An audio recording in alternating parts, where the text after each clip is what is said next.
Bienvenue sur DMG TV, les histoires mystiques. Tu es nouveau sur la page, n'oublie pas de t'abonner, de laisser un commentaire, de liker et de partager. Tu veux nous raconter une histoire? Il y a un numéro WhatsApp à l'écran, c'est le plus 237 655 81 90 17.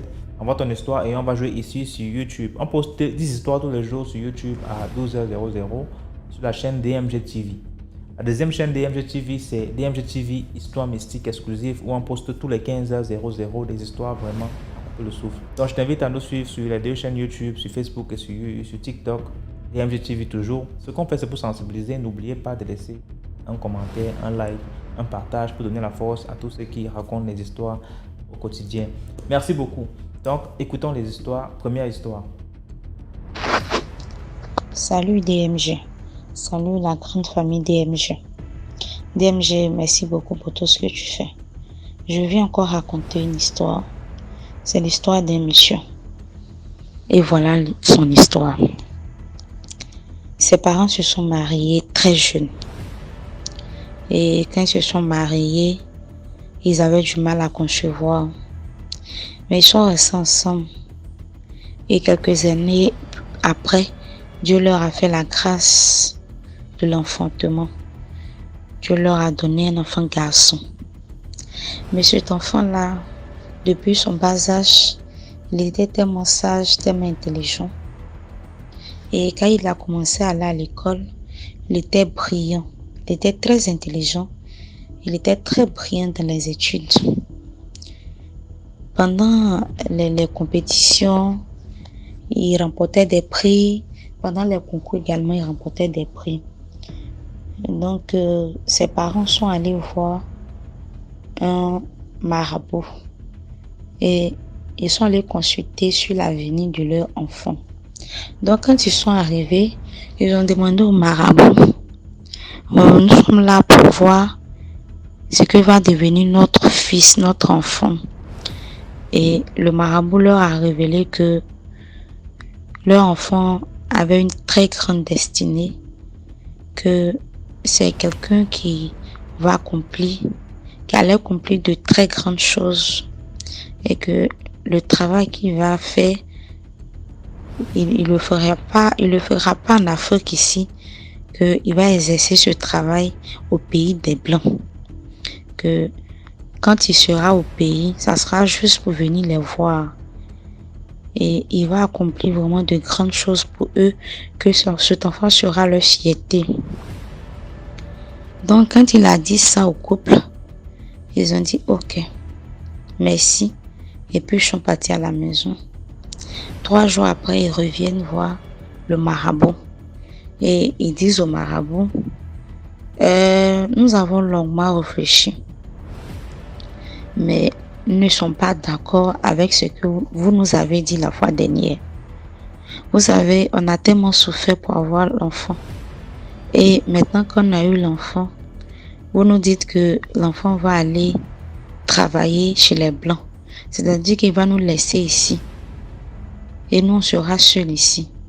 Donc, nous voulons que vous renversiez les choses. Nous voulons que notre enfant soit avec nous, que notre enfant reste avec nous et qu'il puisse se marier et puisse avoir assez d'enfants, beaucoup d'enfants, pour que nous puissions aussi avoir beaucoup de petits-enfants pour agrandir notre famille. Donc, après cela, le marabout a fait ce que les parents ont demandé. Donc, le monsieur a continué, la vie a continué plutôt. Et il a continué les études, il a eu les grands diplômes, il a eu son bac, son baccalauréat, il a eu les grands diplômes. Maintenant, il cherchait du travail, mais rien n'allait. C'est-à-dire que tout était difficile pour lui. Il avait ses diplômes, mais pour avoir un boulot, c'était compliqué. Et même quand il déposait ses dossiers, qu'on devait l'appeler pour un entretien, le jour à la veille du rendez-vous, on l'appelait pour annuler. Et même quand il trouve un travail, on lui dit non, que c'est vrai, on a examiné tes dossiers, mais tu as tellement de diplômes que nous, on ne peut pas te garder ici parce que on ne pourra pas te payer. Et aussi, quand il continuait toujours, il continuait à chercher. Et aussi, quand il trouvait aussi un travail, par exemple, de lui donner 500 000, on lui donnait 100 000 francs. Mais il vivait sa vie comme ça. Donc, chose bizarre que tous ceux avec qui il avait fréquenté, quand ces derniers le rencontraient, même ses enseignants, ses professeurs, les gens, ils s'étonnaient toujours, quoi. Mais qu'est-ce qui s'est passé? Et puis ta vie ne bouge pas. Qu'est-ce qui s'est passé? Tu étais le meilleur. Mais qu'est-ce qui n'a pas marché? Et puis, tu es là, tu traînes encore. Qu'est-ce qui n'a pas marché? Et lui-même, il a commencé à se poser des questions. Il dit, mais c'est pas normal. Ce n'est pas normal. Non, ce n'est pas normal. Donc, il était là, il se plaignait. Mais il ne savait pas avec qui se tourner pour avoir une solution. Donc, un jour, il a un voisin qui l'invite. Il dit, mais toujours tu te plains que rien ne bouge dans ta vie, que tout est bloqué dans ta vie. Je vais à une croisade d'évangélisation. Donc, j'aimerais que tu m'accompagnes. Donc, le monsieur dit, ok, il n'y a pas de souci. Je vais t'accompagner. De toutes les façons, je ne perds rien. Donc, le monsieur accompagne son voisin à la croisade d'évangélisation. Donc, ils sont arrivés, ils ont commencé à prier, commencé à louer Dieu, commencé à chanter, tout ça. Et Dieu va révéler la vie, la situation du monsieur à l'homme de Dieu. Et l'homme de Dieu commence à parler. Il commence à parler qu'il y a un monsieur qui s'appelle tel. Il dit le nom du monsieur. Vraiment, aujourd'hui, c'est le jour de ta délivrance. Dieu a choisi ce jour-là pour te délivrer. Tu as tant souffert dans ta vie.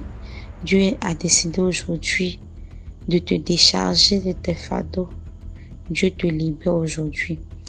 Donc, quand l'homme de Dieu a dit son nom, il dit, mais il a tiqué, hein? Il a eu un pincement au cœur. Il dit, mais je suis pas avec toute cette foule-là. Je suis pas sûre que ça soit mon Dieu qui porte ce nom. Donc, il était là encore. Et le monsieur a dit le nom de son village. Quand le monsieur a dit l'homme de Dieu a dit le nom de son village, il dit, ah, ça encore c'est une coïncidence. L'homme de Dieu a commencé. L'homme de Dieu a continué plutôt à parler, à prophétiser, continuer à prophétiser. L'homme de Dieu prie jusqu'à qu'il revient encore sur lui. Il dit, mais, qu'on appelle ça, quand tu es à telle période de ta vie, voilà les rêves que tu faisais. Tu faisais des rêves où tu étais toujours au même endroit, où tu bougeais pas. C'est comme si tu tournais en rond, tu bougeais pas. Encore lui, il dit, mais moi aussi, je fais constamment ce genre de rêve-là. Mais est-ce que c'est moi? L'homme de Dieu a continué à parler. Viens devant ici. Viens. Dieu a besoin de te décharger. Dieu veut te libérer. Viens. Il hésitait toujours. Jusqu'à ce que l'homme de Dieu dise le nom de ses parents. Donc quand l'homme de Dieu a dit le nom de ses parents, là il a commencé à couler les larmes, il a commencé à pleurer. Et il a pris son courage à deux mains, il est allé devant l'assemblée. Et l'homme de Dieu a continué à prier pour lui jusqu'à quand il est tombé. Ils l'ont attrapé, l'homme de Dieu a prié pour lui. Et quand l'homme de Dieu a fini de prier pour lui, il lui a dit, à partir d'aujourd'hui, ta vie va changer. Tout va redevenir à la normale. Tout ce qu'on te refusait comme travail, ils vont t'appeler. Partout où tu as déposé tes dossiers, ils vont t'appeler. Ils vont t'appeler pour que tu partes travailler. T'inquiète, ta vie va changer au nom de Jésus.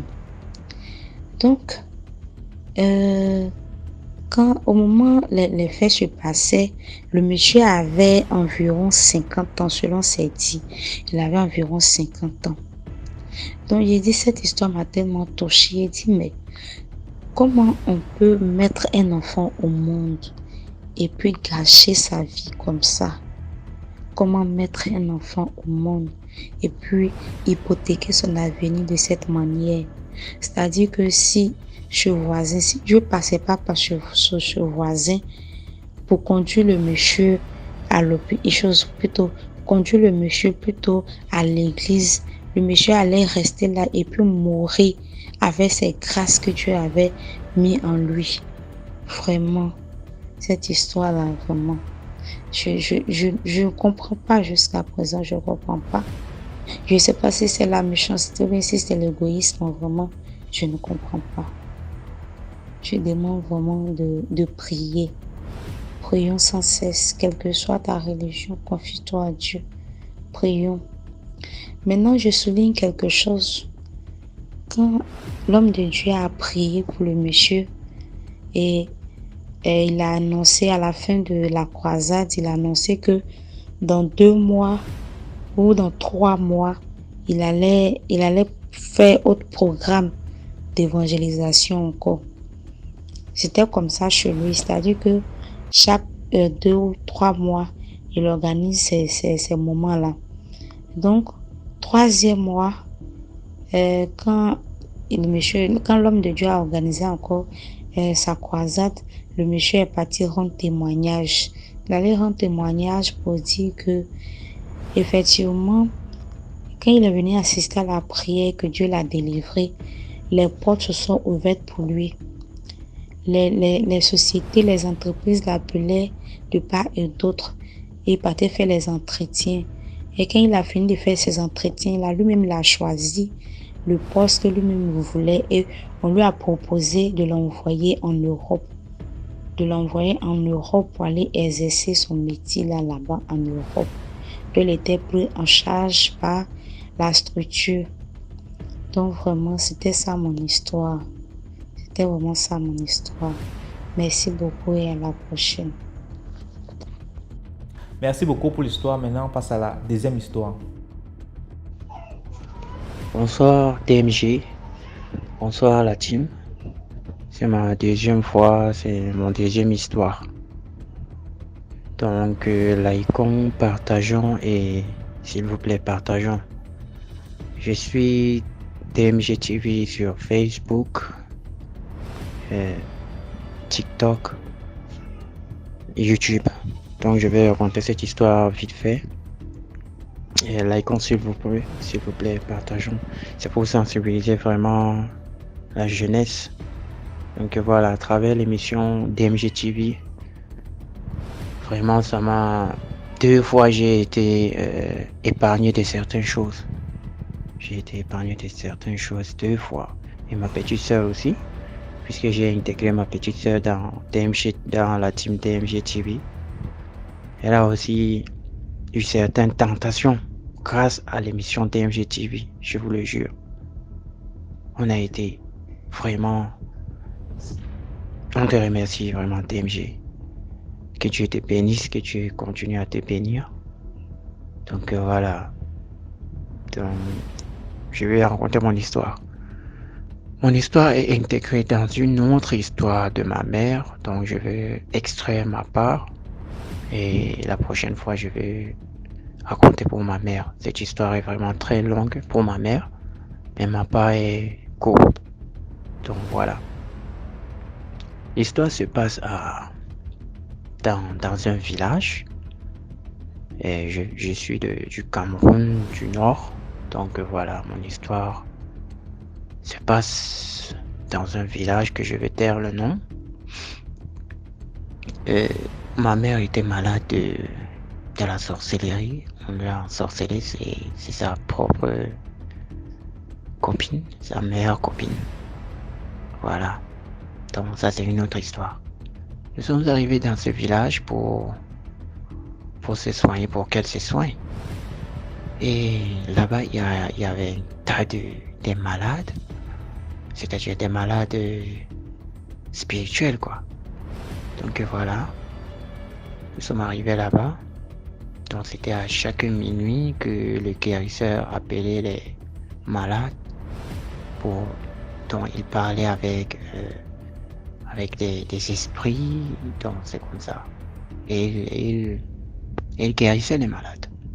Il y avait une femme là-bas. Cette femme on m'a fait savoir qu'elle a été possédée par 8 esprits, 8 démons, 8 esprits. Voilà, c'était 8 esprits. Et le guérisseur interdisait à tout un chacun de s'approcher de cette femme puisqu'elle révélait beaucoup de choses sur les malades.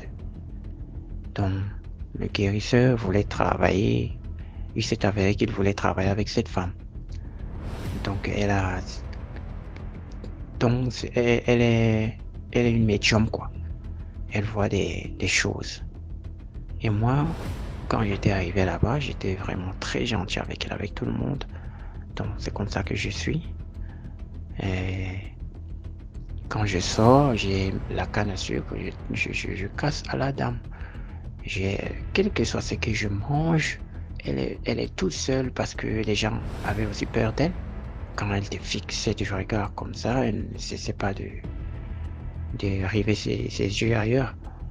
Voilà. Et moi, j'allais tout le temps chez elle, tout le temps, quel que soit ce que j'ai, je la donne, je reste avec elle.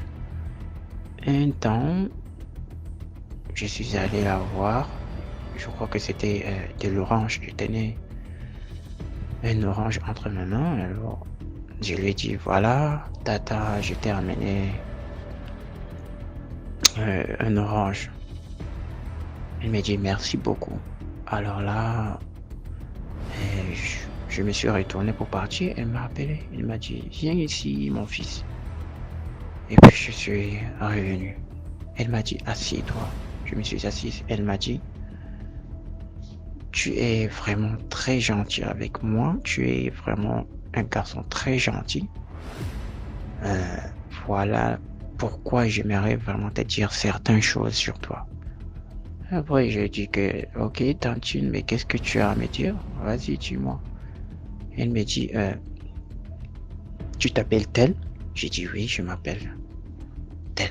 Elle me dit, ta mère s'appelle tel? J'ai dit que oui. Elle me dit, ton père s'appelle... J'ai dit que cette femme a déniché tous les noms de ma famille. J'étais stupéfait comme ça à regarder la dame. Et puis elle m'a dit, tu as un ami qui s'appelle tel, puisque mon meilleur ami, c'était c'était le fils du meilleur ami de ma mère. Voilà. Le meilleur ami de ma mère, celle qui a ensorcelé ma mère. Elle me dit, ton ami s'appelle tel? J'ai dit oui. Bon, elle m'a dit, tu as prévu de retourner puisque le village où nous vivons, on avait été obligé d'aller dans un autre village. Donc c'est un village dans un autre village. Le village où nous étions, c'était ailleurs. Et le village où ma mère est en train de se soigner, c'est un village dans le village où nous étions partis. Et elle m'a dit, tu retournes au village? Et tu vas retourner au village? J'ai dit oui. Tu as prévu de retourner au village? J'ai dit oui. Elle m'a dit, ok, quand tu vas retourner au village, ton meilleur ami va te donner la banane, 3 bananes. Elle m'a dit la banane, vous savez, chez nous au Cameroun, il y a le genre de banane. À l'intérieur, c'est mûr, mais derrière est vert. Je ne sais pas s'il y en a des gens qui connaissent ce genre de banane. Elle m'a dit qu'il va te donner ces 3 bananes. Donc, ne les mange pas. Il a prévu de t'empoisonner avec. Sa mère lui est convaincue que tu étais la mauvaise personne. C'est toi qui as manigancé avec sa mère. Donc, il veut vraiment... Il va t'empoisonner. Je dis que, ah, tata, mais qu'est-ce que je lui ai fait? Elle m'a dit, voilà, comme je t'ai dit, sa mère à lui est montée contre toi. Sa mère lui dit que c'était toi qui a manigancé certaines choses contre lui. Et voilà. Qu'il devait te donner cette banane. Donc, il a convaincu à son fils de te remettre cette banane. Alors, quand il va te donner, il refuse de le manger. Et j'ai dit, d'accord, j'ai compris. Moi, je croyais pas trop, mais elle m'avait fait peur avec les noms de ma famille qu'elle avait cités. Donc, nous sommes retournés au village, moi avec une fille Douala. Elle est devenue avec sa sœur. Sa sœur avait un enfant métis. C'était un beau garçon, mais cet enfant était malade spirituellement. C'est-à-dire, il était paralysé complètement. Vraiment, ça faisait pitié. Un beau garçon. Ça aussi, vous devez tirer beaucoup de leçons là-bas. Faut pas venir quand vous êtes à l'extérieur du pays. Faut pas venir avec vos enfants. Vraiment très attirants, vraiment des enfants très beaux. Ça crée certaines choses.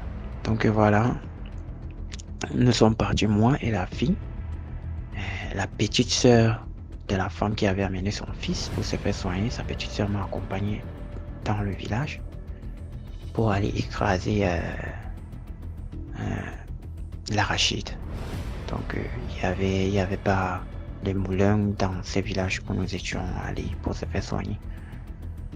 Nous avions été obligés de retourner dans le village où j'étais. Une fois arrivé là-bas, on a eu à écraser l'arachide. En rentrant, mon ami, mon meilleur ami, se croise avec moi. Il me dit, tu étais où tout ce temps? Je t'ai cherché. Il dit que non, j'avais accompagné ma mère dans l'autre village. Il m'a dit, ok, d'accord, mais je t'ai amené quelques bananes. Donc j'ai eu à penser à toi. Donc j'étais au champ avec ma mère et j'ai eu à te rapporter des bananes. Donc voilà, c'était des bananes que ma mère avait, c'est-à-dire elle avait eu à fermenter là-bas au village. Je sais pas comment on appelle ça. C'est-à-dire elle a eu à couver des choses sur ça au village, dans les champs. Les gens ont l'habitude de faire ça pour que ça soit mûr. Donc il m'a dit qu'il m'a rapporté ça, voilà, et puis j'ai pris. En rentrant, il m'a dit non, mange cette banane. Il dit que non, je suis pas obligé de manger ça maintenant. Je dois rentrer avec pour donner aussi à ma mère et tout. Voilà. Il m'a dit non, mais tu peux manger ça, ça ne te dérange pas, je vais t'accompagner. Il dit que non, je ne vais pas manger cette banane. Je ne vais pas manger ça maintenant. Mais merci beaucoup, j'avais besoin d'un peu de sucre. Donc j'étais un peu épuisé et tout, le soleil. Merci beaucoup, ça va beaucoup m'aider. Il m'a dit d'accord. Mais n'oublie pas de manger les bananes. C'est mon cadeau spécial. Il dit que d'accord. Je suis rentré avec, j'étais en route. Voilà. Je suis revenu dire à la dame que voilà, effectivement, mon ami m'avait donné. Et elle m'a dit, voilà ce que je t'avais dit.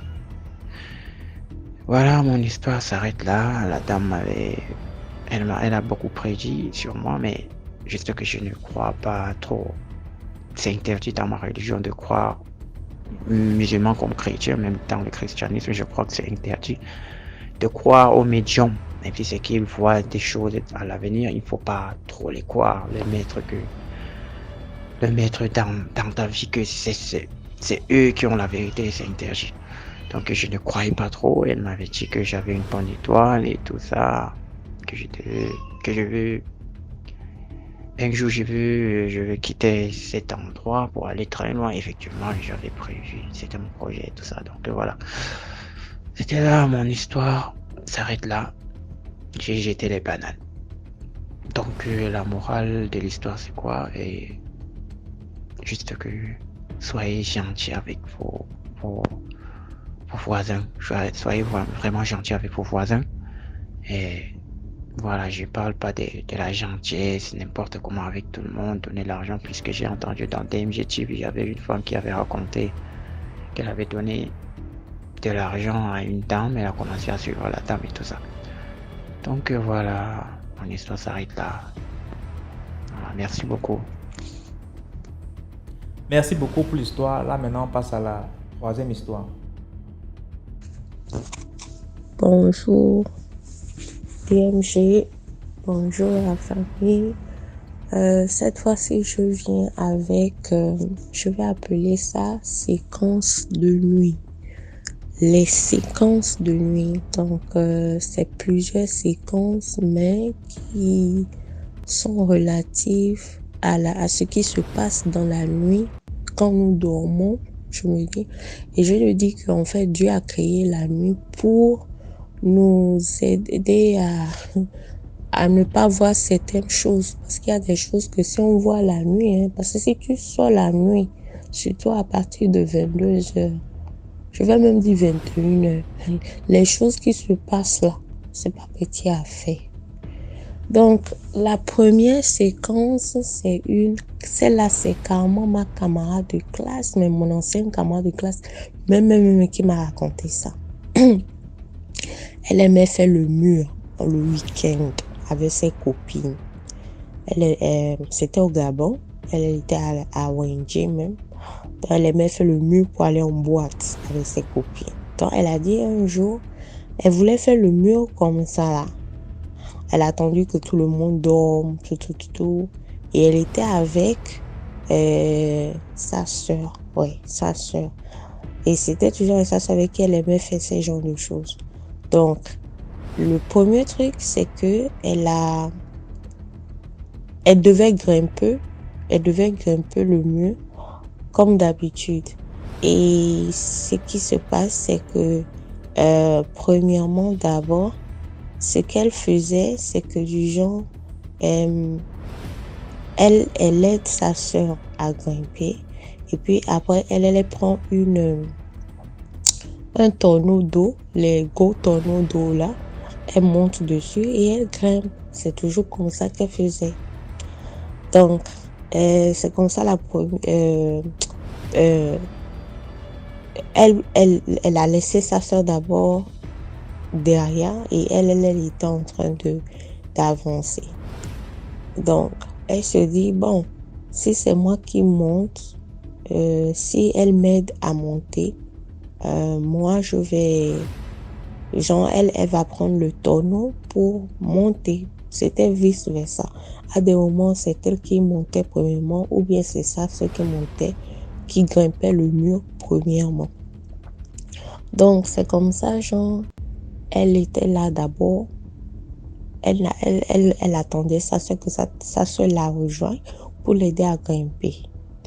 Donc, c'est comme ça qu'elle attend, et elle entend du dos quoi. Oh, je suis prête.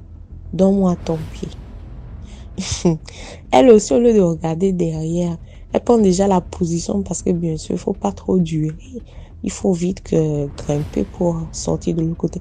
Donc, elle aussi, elle ne regarde même pas derrière, elle prend déjà la position pour grimper.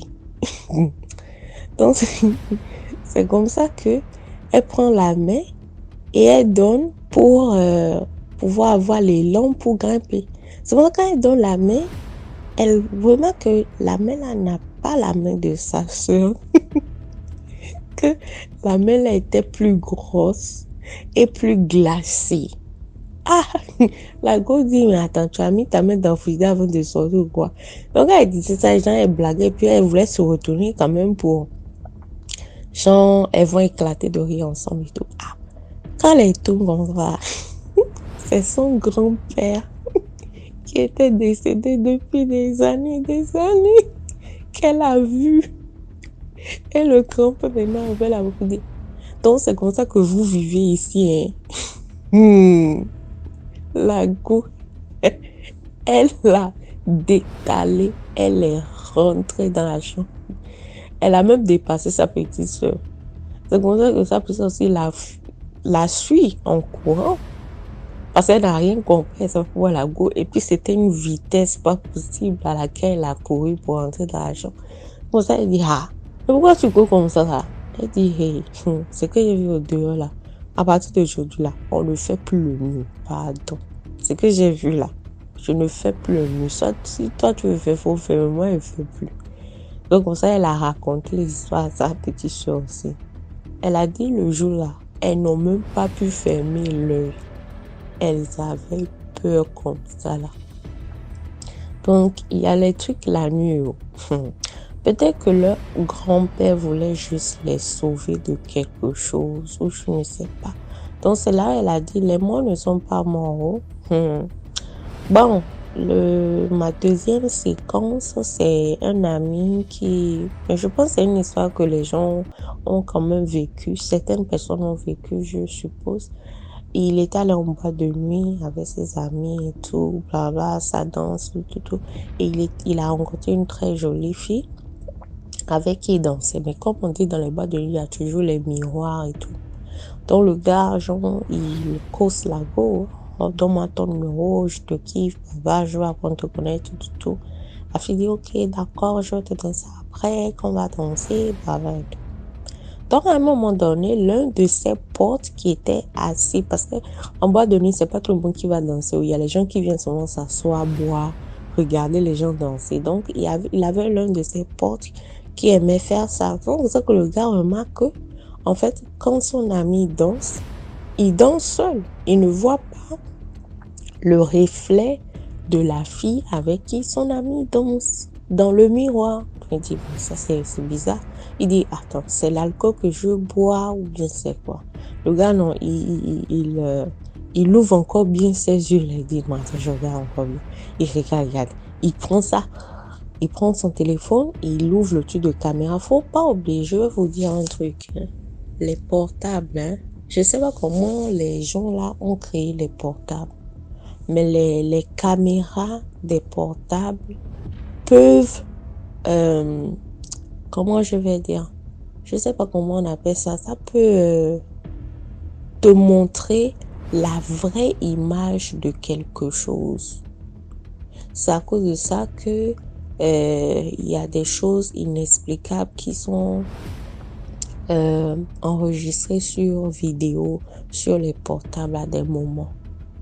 C'est sérieux. Le portable peut même enregistrer un fantôme. C'est des trucs vraiment inexplicables. Donc, c'est comme ça que le gars prend le portable, il fait encore... il voit juste, en fait, sur le portable, côté vidéo, il voit en fait un truc rouge, une lumière rouge qui bouge devant son ami, mais il ne voit pas la fille. Donc, il dépose son portable. Et comme ça, il appelle son ami d'abord. Viens mon gars.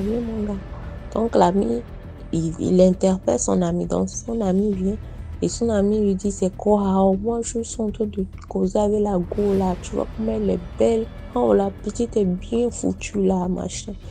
Comme ça, le gars dit, hey, ces fantômes que tu as devant toi, la faut arrêter ça là. D'ailleurs, même on rentre tout de suite. Ça là, c'est pas bon. Aujourd'hui là, c'est pas bon. Allons-y. Peut-être même que toute la boîte est remplie de fantômes. Tu sais. Allons-y, on rentre à la maison. Son ami lui dit, non, mais moi je kiffe la gueule. Il dit, mon frère, quand on va rentrer là, je vais te montrer. Arrête. Et puis aujourd'hui là, tu dors avec moi. Je te laisse pas rentrer à la maison seul. Donc c'est comme ça qu'ils sont rentrés. Et le gars, quand il est rentré, il y a un truc. Il a mis le balai. Le balai qui est fait des feuilles de palmier là. Il a pris le balai là, balai en tige là. Il a mis ça devant sa porte d'entrée. Au cas où peut-être l'esprit de la fille là, le fantôme là voulait les suivre. Donc c'est comme ça qu'ils ont dormi, comme ils étaient fatigués. Donc le lendemain, il a montré la vidéo au gars. Il a dit, voici ce que...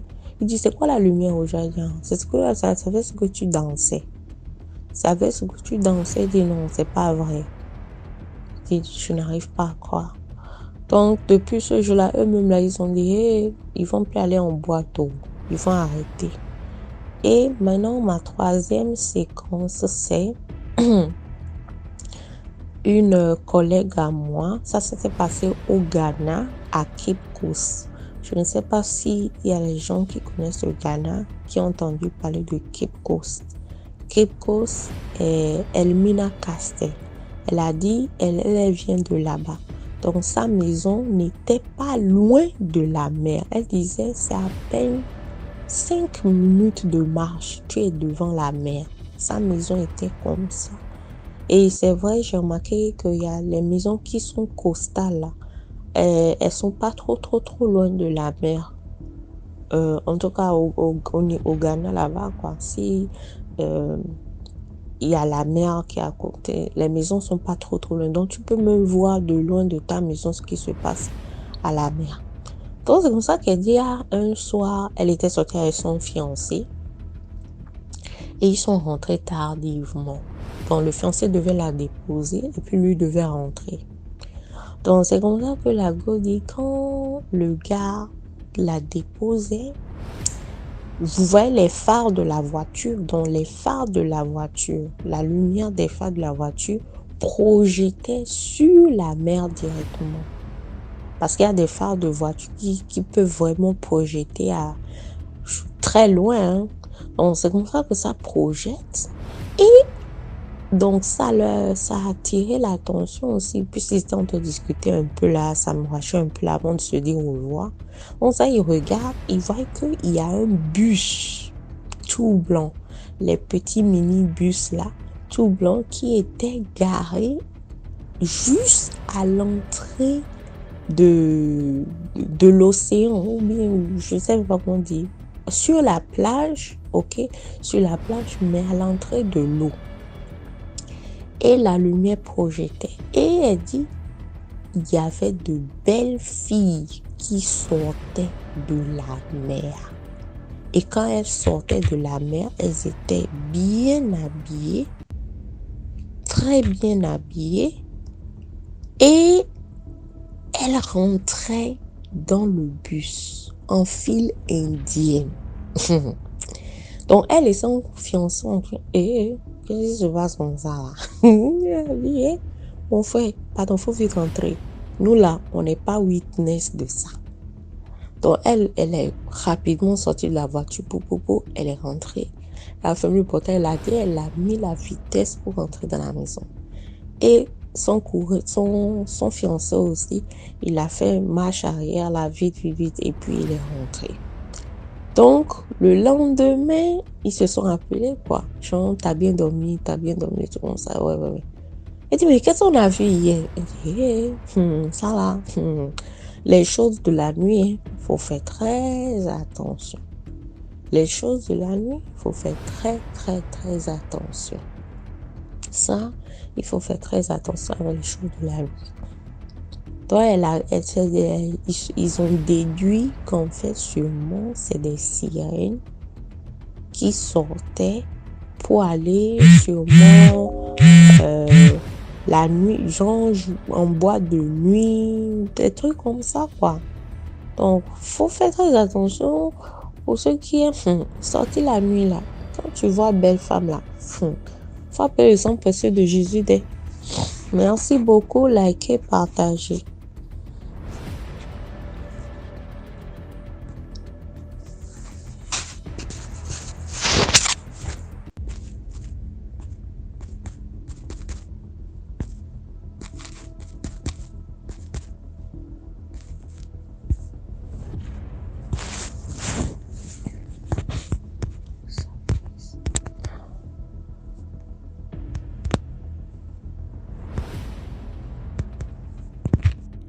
Merci beaucoup pour l'histoire. Maintenant, on passe à la 4e histoire. Bonjour DMJ, j'espère que tu vas bien. Je voulais raconter mon histoire aussi, une histoire personnelle. Voilà. En 2019, je venais d'accoucher mon 3e enfant.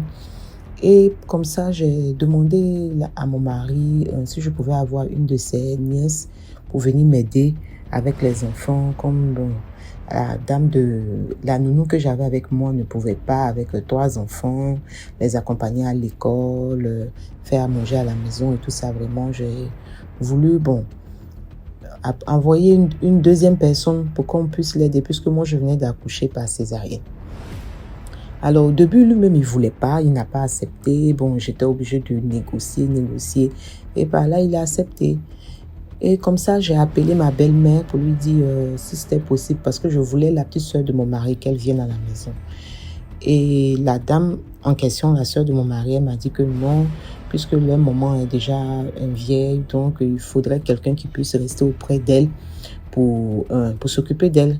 Donc, elle va me faire parvenir sa fille, sa première fille. J'ai dit, ok, il n'y a pas de problème, comme c'est une jeune fille, donc il n'y a pas de souci. Je pense qu'on pourra s'entendre.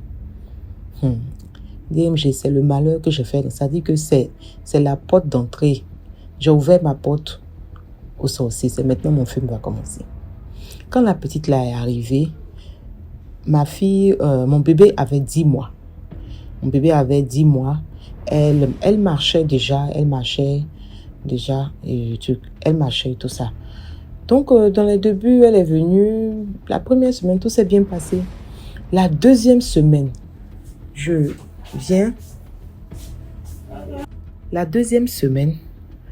quitte un jour au travail.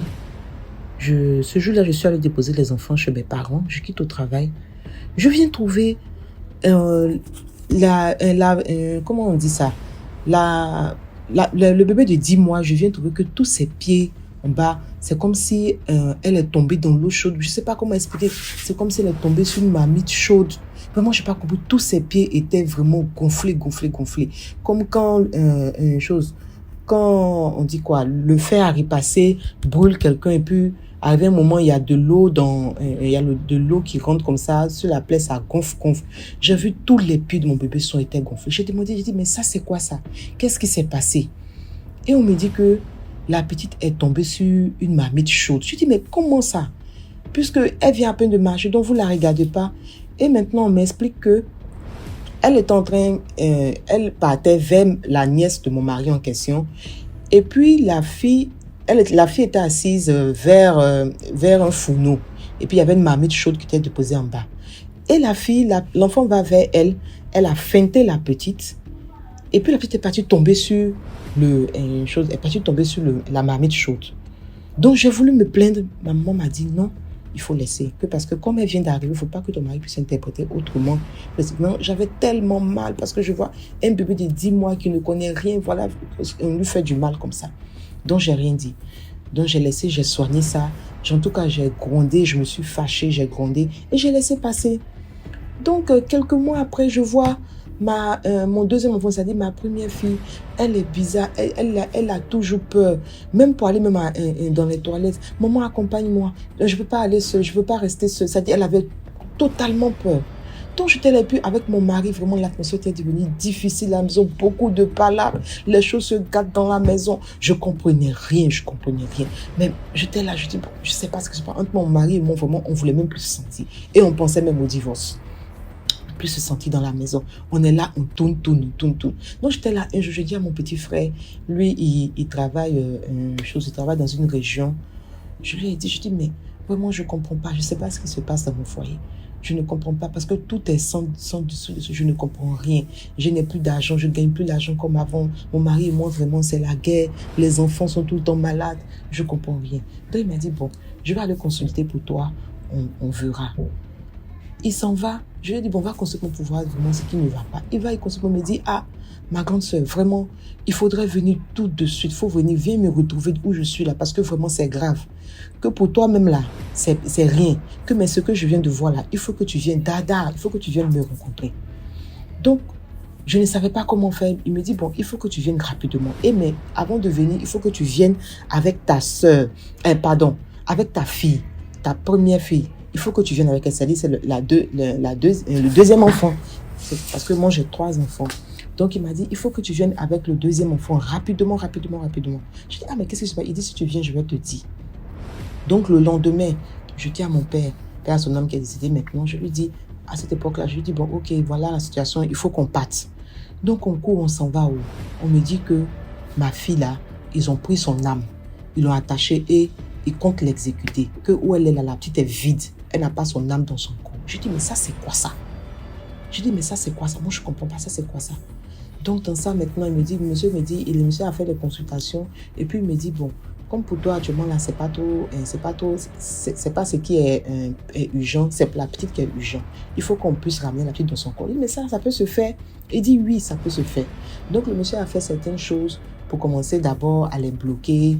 Il a appelé leurs esprits, il a parlé avec eux, il a parlé, au fait, ça dit que c'est une chose, ma belle-mère qui a envoyé la petite venir, je vais mettre la zénith dans mon foyer et tout ça.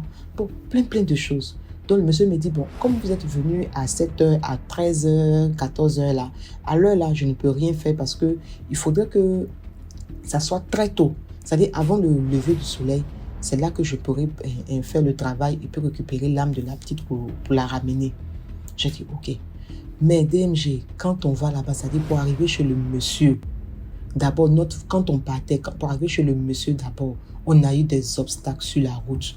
Notre voiture est rentrée dans la boue, elle s'est embourbée. Je dis, on met la main dans la boue comme ça, on n'avait rien dans notre main pour dire qu'on va pousser la voiture. On enlève la boue là, avec notre main comme ça. Je dis, moi-même là, j'ai mis l'enfant de côté, puis je enlève la boue comme ça, je patine dans la boue là, pour qu'on puisse pousser la voiture.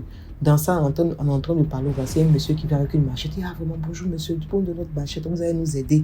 Le monsieur est venu nous aider aussi. On a poussé la voiture, Dieu merci, on a fait sortir. Et on a pris la route. Et quand on est arrivé là-bas à 14, le monsieur a dit donc que c'est mieux de venir de venir dans 2 jours à l'eau. Donc, ce qui a été fait, c'est que 3 jours après, je dis à mon mari, ah vraiment, comme la petite a un problème de poitrine, donc je vais dans un village, dans une région là-bas pour la soigner. Donc, il faut me donner la permission. Il m'a dit, ok, il n'y a pas de problème. Comme lui, bon, c'est quelqu'un, en ce moment, j'avais toujours pas là, bon, donc on ne s'entendait pas. Mais ça, je viens après, ça serait une autre histoire.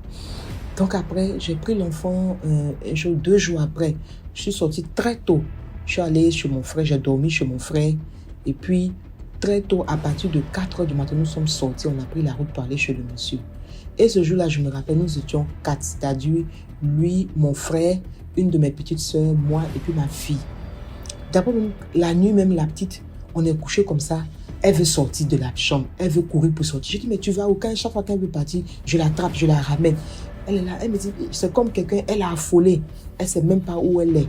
Elle a affolé. À chaque moment, elle veut sortir de la chambre. Je la fais rentrer, je la bloque avec mon bras comme ça. On dort jusqu'au matin. Quand on a pu prendre la route, on est sorti. Mon frère, lui, il est parti avec ma petite soeur sur une moto. Et maintenant, il y a l'ami de mon frère qui est venu. Lui, on a pris une moto. Moi, j'étais avec moi, ma fille et puis son ami en question. On est arrivé quelque part où on devait prendre la voie pour aller chez le monsieur. Mon petit frère et ma soeur, ils ont pris une autre route. Ils sont partis. Mais nous, on a pris la route. Et nous, Dieu merci, on est arrivé avant le lever du jour. Et le monsieur a fait son travail. Il a fait avec les poulets, les trucs. En tout cas, on était vraiment effrayant. Moi, mais je ne connaissais pas tout ça. J'avais tellement peur. Il a fait le truc. Et puis bon, il a récupéré l'âme de la petite et puis il l'a remis dans son corps. En tout cas, je sais pas comment ça se passe.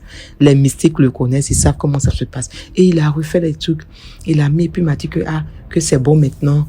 Mais je vais lui donner une corde qu'elle va attacher au rein. S'il y a vraiment sorcier dans ta maison là, pardon, ils vont voir ça. Et quand ils vont voir, toi-même tu verras la réaction. Donc il a fait ça. Pendant ce temps, mon frère et ma soeur, ils se sont perdus. Ils n'ont pas pu avoir la route. Maintenant, c'est nous en tout cas, on est venus, on a fait le travail et on les a attendus jusqu'à 11h par là et ils sont venus. Et quand ils sont venus, là, les poulets qu'ils avaient pour venir faire le sacrifice, tous les poulets là sont morts en route. Maintenant, c'est qu'on avait sur nous là. Et ça, avec ça, on a pu faire le travail. Et Dieu merci, la petite s'est retrouvée. Maintenant, quand on est rentré à la maison, ce jour, on est rentré très tard à la maison. Quand on est arrivé à la maison, tout le monde dormait. Et la nuit, je vois la nièce de mon mari dans la chambre. Elle est en train de se pomader, elle a arrêté sur mon guéron. Je dis, ça va pas chez toi, tu fais quoi de ma chambre ici? Sorcière, elle sort de ma chambre. Et puis en même temps, elle est sortie, elle a disparu. Et je me suis levée le matin. Je suis allée les réveiller pour faire la prière parce que moi, nous, on est musulmans. Je suis allée les réveiller. Puis je dis, mais toi là, je veux plus te voir encore dans ma chambre. Tu as compris, non? Et puis elle a sursauté comme quelqu'un qui a eu peur, elle était étonnée. Et maintenant, le matin, je dis, bon, je dis à ma servante, ma nounou, lave l'enfant. Quand la petite s'est déshabillée, C'est comme la fille a eu un électrochoc. Le truc là, ça dit ce qui était sur le ring de la pite là, elle a propulsé au mur. Les deux filles, elles sont restées draides comme ça, genre hypnotisées comme ça. Elles ont regardé la petite comme ça, elles ont eu peur. Et j'ai compris que, ça dit les deux étaient dans le coup. Donc tellement, quand j'ai vu ça, tellement j'étais dépassée. J'ai dit à l'enfant, j'ai dit, rentre-moi, mais je vais te laver. J'ai dit, pourquoi vous me regardez comme ça? Dit que maintenant, elle avait maintenant le culot maintenant de leur parler maintenant comme elle voulait. Parce qu'avant, elle n'osait pas. Elle était beaucoup timide, elle parlait pas, elle avait peur. Donc, je suis allée, je lavais l'enfant. Maintenant, ma fille de ménage, elle veut pas toucher ma fille. L'autre aussi est dans son coin. Elle tourne sur elle-même. Et le monsieur m'avait donné de l'encens, les choses là. J'ai tout fait, j'ai tout brûlé dans la maison, tout ça là. Et la petite s'est retrouvée. Donc, c'est un beau jour, on était assis comme ça. La petite me dit, elle dit, maman, que c'est une chose, elle me dit le nom de la nounou là, que c'est elle qui m'a donné à la nièce de papa là, pour une chose, elle me l'a donné à elle, elle est partie, elle allait m'attacher en bas d'un arbre, et maintenant, mon grand frère est venu, j'étais dans une bouche, j'étais seule là-bas comme ça, j'avais tellement peur, mon grand frère est venu me libérer, ah vraiment, maman, je pensais que tu m'avais abandonné, j'ai dit, mon bébé, je peux pas t'abandonner, j'ai eu tellement mal, j'ai dit, mais comment on peut être méchant comme ça? Et le monsieur, le féticheur m'a dit que c'est ma belle-mère qui était autour de tout ça. C'est elle qui avait occasionné tout ça. Et mon mari, mais lui-même là, c'est leur mouton même. Ils ont fait ce qu'ils veulent de lui là-bas. Ils l'ont attaché chez eux, là, dans leur affaire là-bas. Dans leur royaume, ils l'ont attaché. Ils font ce qu'ils veulent de lui. Le malmènent. C'est une marionnette pour eux. Mais en tout cas, Dieu merci. Moi, j'ai pu libérer mon enfant. C'est ça mon problème. Et après, bon, la fille, elle est partie. Quelque temps, ça dit 2 à 3 mois après, elle est partie, elle n'a plus voulu. Elle m'a dit que non, qu'elle s'en va. J'ai dit, ok, il n'y a pas de problème, tu peux partir. Et puis aussi, la nounou aussi, elle est partie aussi, les deux sont partis. Donc Dieu merci, ma fille, en tout cas, se retrouve. Comme pour dire que vraiment la sorcellerie là, elle existe. Et puis aussi, faisons beaucoup attention aux personnes que nous faisons rentrer. En voulant aider une belle-sœur, j'ai failli vraiment perdre mon enfant. Et Dieu merci, tout va pour le mieux.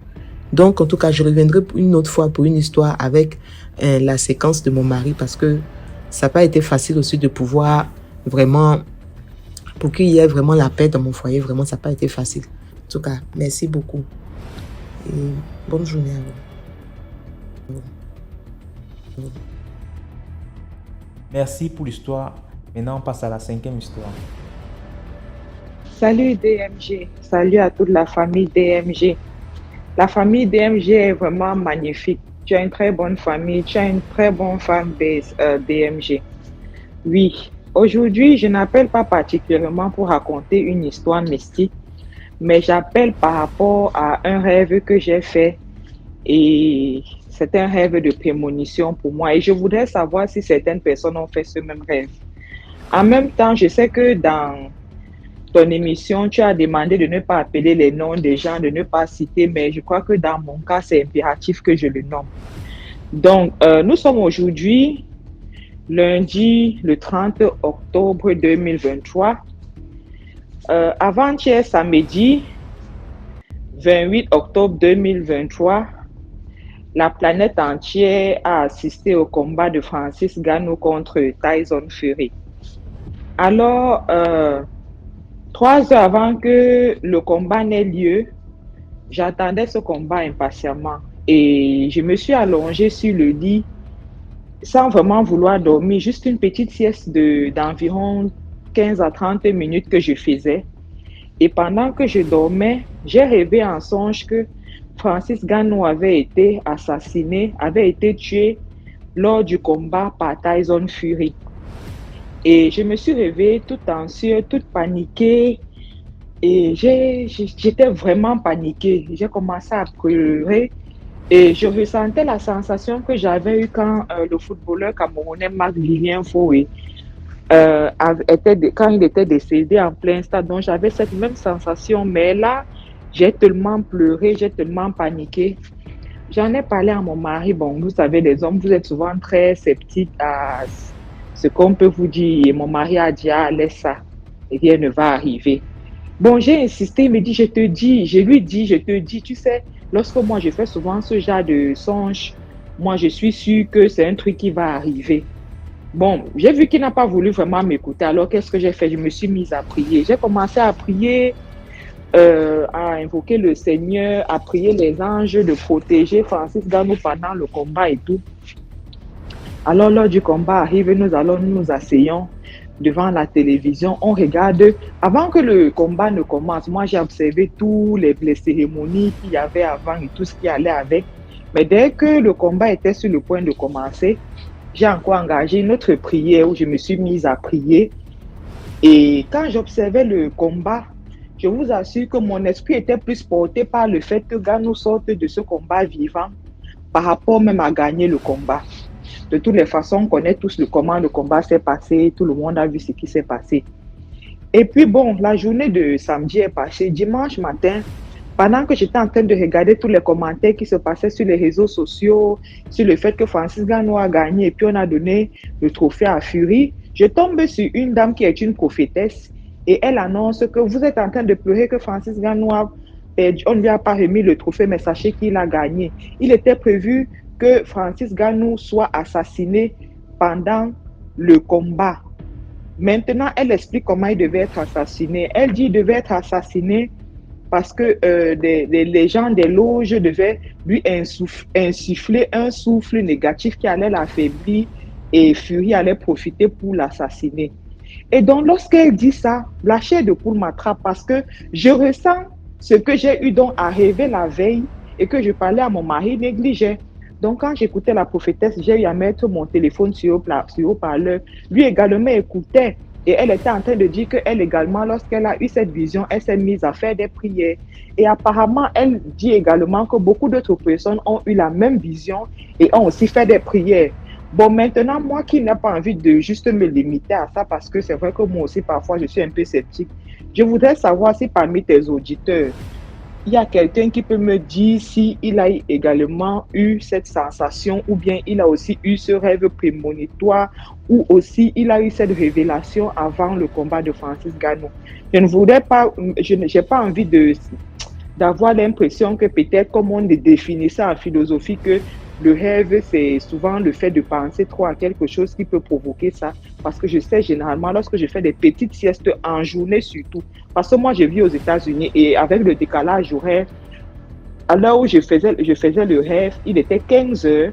Le combat se passait entre 18 heures ici et 19 heures aux États-Unis, qui était forcément peut-être minuit, 23 heures au Cameroun ou bien dans d'autres zones, je ne sais pas exactement. Donc, je voudrais savoir si parmi tes auditeurs, que ce soit ceux du Bénin, que ce soit du Gabon, du Cameroun, de la Côte d'Ivoire, si quelqu'un a eu aussi une révélation dans ce sens, pour que je sente si je ne me suis pas trompée ou si je me suis fait des idées, s'il vous plaît. J'attends aussi un commentaire. Merci beaucoup, DMG. Partagez, likez, bisous à toute la famille africaine. Merci. Merci beaucoup pour l'histoire. Maintenant, on passe à la 6e histoire. Bonjour DMJ, bonjour à tous.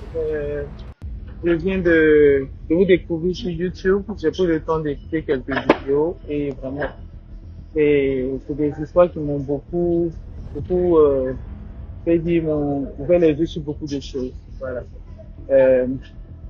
Donc là, je viens vous raconter mon histoire. Voilà. Bon, excusez-moi pour le bruit. Là, je suis au travail, donc c'est le moment où je peux vraiment vous expliquer un peu plus tranquillement. Donc, excusez-moi s'il y a du bruit. J'espère que vous m'entendez bien. Voilà, donc, l'histoire s'est passée il y a 10 ans. J'avais eu ma première fille. Et là, j'étais resté avec une servante longtemps, plus de 2 ans. Et là, elle voulait passer à autre chose, faire le commerce et tout. Et moi aussi, donc, je voulais quelqu'un qui allait dormir, une servante qui allait dormir. Et elle dormait pas. Donc, ça m'arrangeait un petit peu de l'aider à faire son commerce et en même temps de trouver quelqu'un qui allait dormir. Mais je précise que je voulais quelqu'un qui allait dormir mais qui a des enfants. Parce que vous savez, nous les femmes, quand on a nos premiers enfants, on est un peu plus exigeante. Donc je voulais vraiment quelqu'un qui a des enfants, qui connaît déjà le côté maternel et tout ça. Pour moi, ça allait être plus facile aussi. Bon, bref. Donc, après plusieurs ici avec d'autres filles et tout, ma servante même m'envoyait des filles, bon, ça passait pas. Voilà. Ça passait pas, je n'arrivais pas à trouver ce truc que je cherchais, si on peut le dire comme ça. Donc, ma mère qui me dit, bon, écoute, tu sais, à Abidjan, les filles, elles n'ont pas trop envie de travailler, elles sont emmerdantes. Voilà, elles vont commencer aujourd'hui, demain, elles arrêtent. C'est mieux que je vais essayer d'appeler ma soeur dans une ville distante du pays qui va nous trouver quelqu'un dans les villages là, les filles dans les villages là, déjà qu'elles sont pas plus trop chères, et de deux, elles sont respectueuses, elles ont vraiment envie de travailler. Moi, j'ai dit, ok, y a pas de souci, donc essaie de voir pour moi et tout. Donc, ma mère m'appelle après, elle me dit, ah, il y a sa sœur qui dit qu'elle a trouvé une fille qui est dans un village à côté de chez, à côté du village de ma mère, pardon.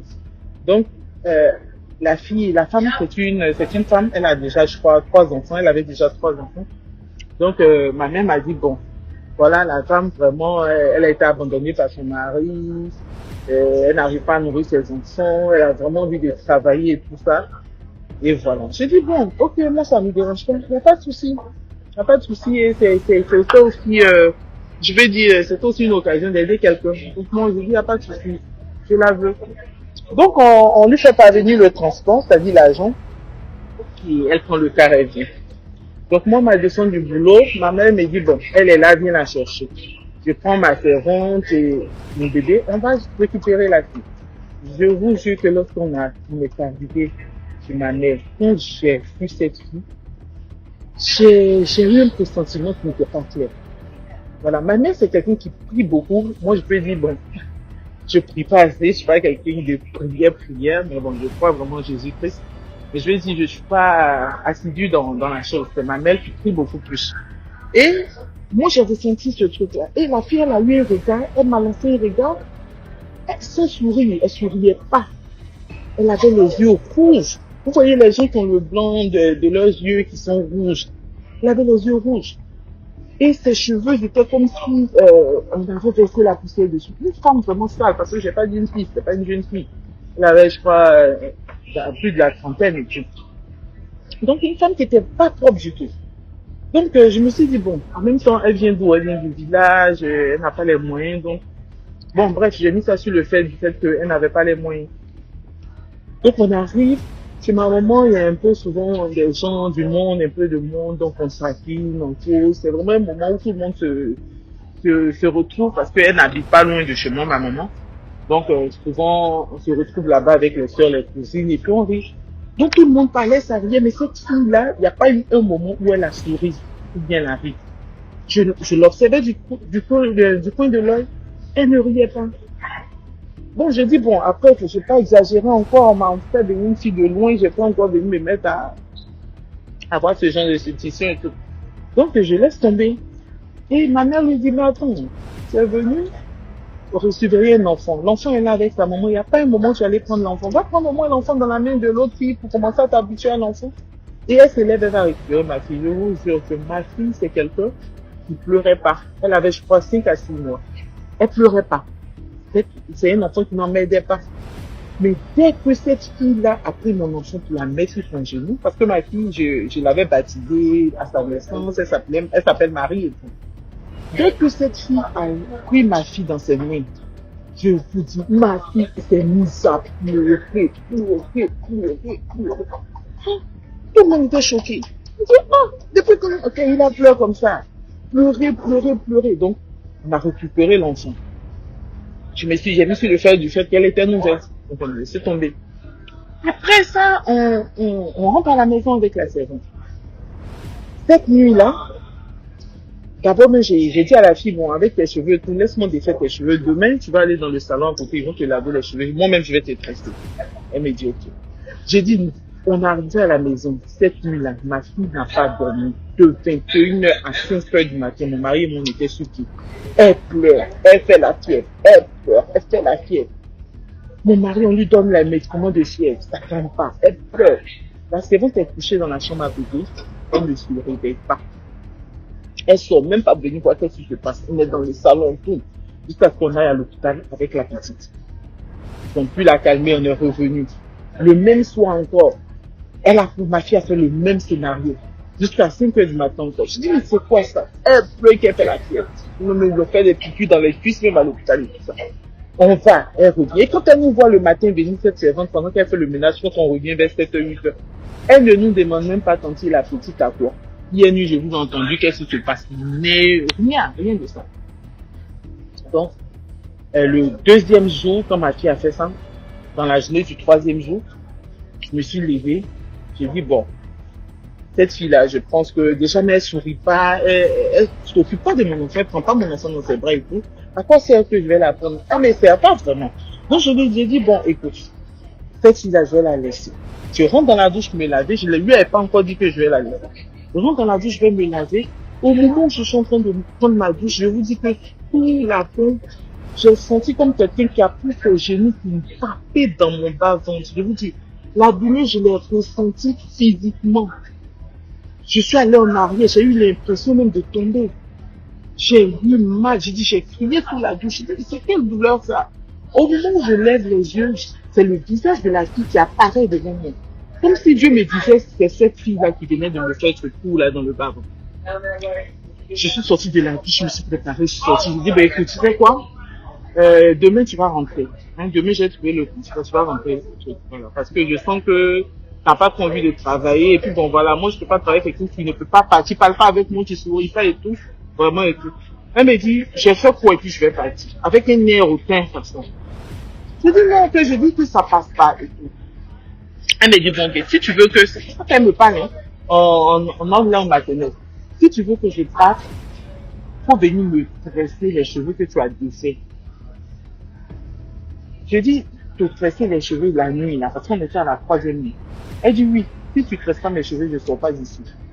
Ah là, j'ai senti qu'il y avait quelque chose. J'ai dit, ben, que je vais te donner l'argent demain, on te tresse chez ma maman là-bas. Et puis on te met dans le tas. Elle dit, non, non, non, la nuit, là, on de la tresser. J'ai dit non, c'est pas possible, pas te tresser la nuit là. D'ailleurs, même là, tu vas pas dormir ici, va directement chez ma maman. Demain, ils vont t'envoyer. Et quand je lui ai dit, elle va pas dormir, là, elle a senti que je commençais à m'énerver. Elle s'est mise à genoux, commençait à pleurer, me demander pardon qu'elle veut dormir chez moi. Je dis, mais pourquoi tu veux dormir chez moi? Je dis, elle faisait, c'était 4 pattes pour attraper mes pieds, pour me demander qu'elle veut dormir chez moi. Je dis, mais attends, ma maman n'habite pas loin de moi. Moi, je veux pas que tu dors cette nuit ici encore. Va chez ma maman. Tu vas dormir là-bas, ils vont te démettre tes cheveux et puis tu t'en vas. Tanti, bon, si tu veux, je vais dormir dans la cour. Je vais dormir par terre dans la cour ici. Pardonnez, je ne veux pas partir, j'ai dormi dans la cour. Mon mari qui se mêle pas des histoires de cerveau, il était tellement choqué, il dit, mais elle a quel problème la fille? J'ai dormi par terre ici, pardonnez, j'appelle maman, je dis, écoutez, venez prendre votre fille là, parce qu'il y a quelque chose qui se passe que ça va pas. Donc, maman fait venir ma tante, la récupérer. Ma tante lui dit, quand elle s'assoit, c'est pas là. Elle demande pardon. On était choqués. Je vous dis, la fille pleurait. Elle faisait pas dans la cour. Elle veut dormir. Si elle veut devant le portail. Si elle veut dormir seulement dans ma main. Donc, tout le monde a vu que c'était pas normal. Ma soeur a commencé, ils ont commencé à forcer, mettre ses affaires dehors. Ils ont mis ses affaires dans le taxi. Parce que c'est pas loin. Donc, ils ont pris un taxi après ses affaires pour 500 francs. Donc, on lui dit, monte, on va partir. La fille dit, elle monte pas. Moi, j'ai fermé mon portail. La fille a marché pour aller chez ma maman pendant que ses affaires étaient dans la voiture. Arrivée chez ma maman, elle a dormi dans la cour assise. N'a pas dormi, hein. Elle est restée assise dans la cour de ma maman jusqu'au matin. Matin, elle a pris ses affaires, elle a pris son argent. Elle est rentrée. Ma mère aussi, cette nuit-là, n'a pas dormi. Elle est restée en train de crier dans la maison. La fille était assise dans la cour, elle dit, elle rentre pas dans la maison de ma maman. Donc, et puis, elle est partie jusqu'aujourd'hui, j'ai plus entendu parler de cette fille. Ça fait 10 ans que c'est là. Donc, je vous raconte cette histoire pour vous dire que quand vous faites rentrer quelqu'un chez vous, Dieu vous montre forcément un signe. Si c'est une bonne ou une mauvaise personne, il suffit seulement de faire attention à toute l'habitude qui se passe dans la maison par rapport à vos enfants. L'habitude de votre mari, l'habitude de vos enfants. Vous-même, votre manière d'être, de vous sentir. Je priais pas beaucoup, c'est vrai, mais quand même avec ma petite connaissance en prière, là, Dieu m'a montré qu'il y avait quelqu'un de mauvais qui était rentré dans la maison. Il y avait quelqu'un de mauvais qui était rentré dans la maison. Et je vous dis que pendant 2 nuits de suite, après que cette fille soit partie, j'ai eu des nuits de, comment j'ai dit, je peux pas dire de combat, mais des rêves que je comprenais pas. Des rêves où j'étais tout le temps persécutée. En tout cas, 2 nuits après qu'elle soit partie. Et je vous souviens que après qu'elle est partie, ma fille n'a plus fait sa chose de pleurs. C'est-à-dire, après les 2 nuits, la 3e nuit, ma fille a dormi tranquille. Donc, je me suis dit, peut-être même que si elle dormait chez moi la 3e nuit, ma fille allait mourir. Je vous dis qu'on partait à l'hôpital 2 nuits successives. Elle piquait dans les cuisses de ma fille pour calmer sa fièvre tellement que ça passait pas, elle respirait. Donc, c'est pour vous dire, faisons attention. Même si on n'a pas eu dit de prière tout le temps, faisons attention sur tous les petits signes autour de nous. Que ce soit au travail, à la maison. Partout, nous sommes dans l'habitude d'être faisons attention à tout. Voilà, donc merci à vous. J'espère vous revenir pour une autre histoire. Voilà, merci et passez une bonne journée. Passez une bonne journée. Voilà, c'était tout pour aujourd'hui. Merci d'avoir écouté jusqu'à la fin. Si tu as une histoire à raconter, envoie ton histoire au numéro WhatsApp à l'écran, le plus 237 655 81 90 17. Envoie ton histoire par note vocale et on va jouer ici. Voilà, donc on se prend demain 12h pour une nouvelle vidéo.